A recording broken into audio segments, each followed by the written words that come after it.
Est-ce que vous pouvez vous présenter un peu, présenter aussi votre parcours professionnel? Qu'est-ce qui vous a amené à aujourd'hui être acteur associatif et puis à entrer aussi dans une instance telle que la CRSA? Oui, bonjour. Je suis donc Jacqueline Taliano. Je suis maman d'un jeune homme qui est en situation de handicap mental, trisomique.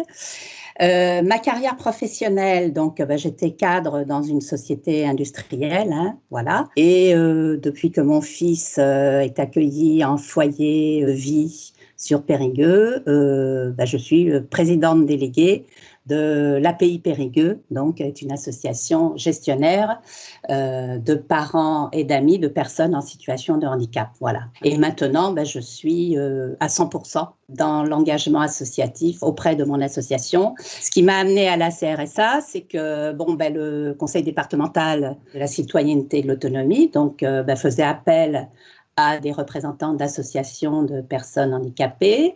Donc, je me suis présentée pour participer donc, à la CDCA et donc tout particulièrement à la commission pour les personnes handicapées.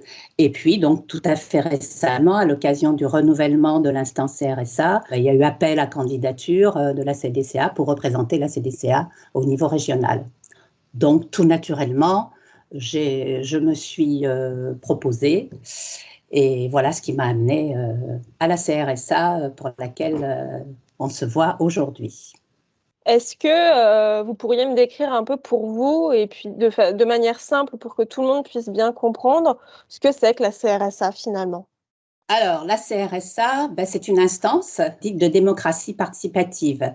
Alors, la démocratie participative, ça veut dire que c'est une instance qui est composée de représentants de diverses collectivités, institutions publiques, usagers. Et cette instance a pour mission de donner des avis, d'exprimer des avis et de se saisir aussi de questions qui les préoccupent pour intervenir auprès de la mise en œuvre des politiques de santé décidées au niveau de l'Agence régionale de santé. Voilà. Donc la CRSA, on va dire en résumé, c'est l'instance de réflexion collégiale et participative qui émet des avis auprès de l'Agence régionale de santé pour l'élaboration des programmes, du programme régional de santé. Voilà, en gros. Alors, cette conférence régionale de la santé et de l'autonomie, hein, CRSA, elle est composée de plusieurs commissions, dites des commissions spécialisées. Donc, il y a une commission qui est spécialisée dans l'organisation des soins, une commission qui est spécialisée dans la prévention, une commission qui est spécialisée pour l'expression des usagers et une commission qui est spécialisée pour tout ce qui est prise en charge et accompagnement dans les établissements médico-sociaux. Je représente donc l'association des personnes handicapées auprès de la commission prévention et de la commission spécialisée médico-sociale. Voilà. Alors, du coup, moi, j'ai une question. Il y a un premier bilan qui a été fait du premier mandat de la CRSA. Quels seraient, du coup, pour vous, un peu les points d'intention sur votre mandat pendant 5 ans, sur les points de travail, aussi peut-être à travailler aussi bien au niveau de la CRSA globale, mais plutôt aussi au niveau des commissions spécialisées? Qu'est-ce que vous pourriez me dire, du coup, sur ce sujet? Alors, sur ce sujet, déjà, la première chose, c'est faire mieux connaître le rôle de la CRSA.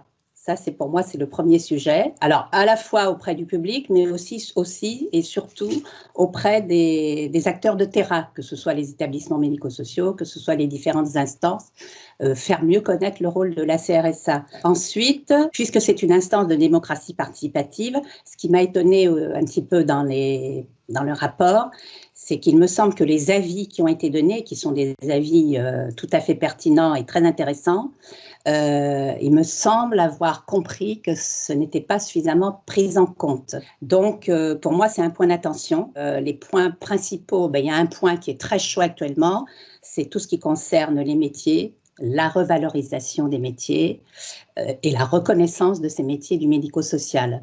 Pour plusieurs raisons, hein, on a vu avec le Ségur que les personnes qui exercent ces professions se sentent pas reconnues. La santé, ce n'est pas que le soin, c'est aussi l'accompagnement on va dire social, là ça mérite bien son nom de médico-social, parce que d'une personne âgée qui reste à son domicile, elle n'a pas besoin que d'un soin purement sanitaire, mais elle a aussi besoin d'un accompagnement et de continuer, des personnes qui continuent à maintenir ce lien social. Voilà. Ensuite, il y a un autre sujet qui avait déjà été, pour lesquels il y avait déjà eu un avis de la Commission, c'est tout ce qui concerne le vieillissement des personnes, en particulier en situation de handicap et dans les établissements médico-sociaux. À côté de ça, il y a aussi tout ce qui concerne le soutien aux aidants, parce que quand on dit maintien à domicile, etc., il y a tout ce qu'on appelle les aidants. Donc là, le soutien aux aidants, c'est tout ce qui est soutien, on va dire, psychologique, mais aussi leur permettre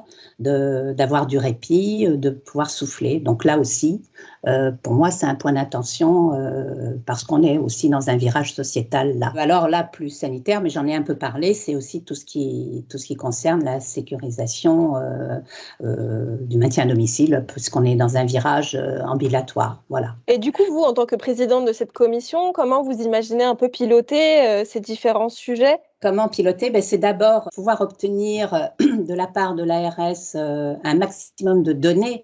Quand on dit vieillissement de la population, quand on dit personne à domicile, il faut s'appuyer sur des données. Moi, je pars de données et on fait des propositions concrètes. Donc, mon rôle de présidente, c'est de faire en sorte que les personnes de la commission aient un peu un rôle d'observateur et remontent des propositions que l'on peut étudier et qui peuvent servir de base à faire des propositions concrètes lors des avis qu'on va donner à l'ARS. Vraiment un rôle participatif, s'appuyer sur les expériences des uns et des autres, et aussi un rôle vis-à-vis de l'extérieur d'information, puisque mon association l'API, nous faisons partie d'un réseau national et régional, et quand j'ai informé que je participais à la CRSA, les remarques que j'ai eues, c'est ce serait bien d'avoir des remontées d'informations. Donc ça, je me suis dit, c'est le rôle clairement d'une présidente de participer à faire que ces retours d'information aient lieu. J'anticipe un peu avec du coup la dernière question, les vœux à formuler pour la réussite de votre mandat, mais si je comprends bien, c'est pouvoir travailler cette communication externe pour garder ce lien avec le terrain et pouvoir faire remonter en fait toutes les problématiques du terrain en CRSA et puis retravailler et puis pouvoir émettre des avis qui seront, je l'espère, pris en compte un peu plus pour pouvoir avancer main dans la main avec ces acteurs du terrain. C'est exactement ça. Vous avez parfaitement résumé que concrètement, on voit les actions de la CRSA. Voilà. Est-ce que vous voulez rajouter autre chose? Je voudrais remercier France Asso Santé pour ses actions de formation. Très très utile parce qu'effectivement, en tant que nouvelle élue dans ces instances, les formations qui ont été proposées par France Asso Santé sont très très utiles. Ce sont des formations, on va dire techniques, qui nous permettent d'assumer vraiment notre rôle. Donc merci à France Asso Santé.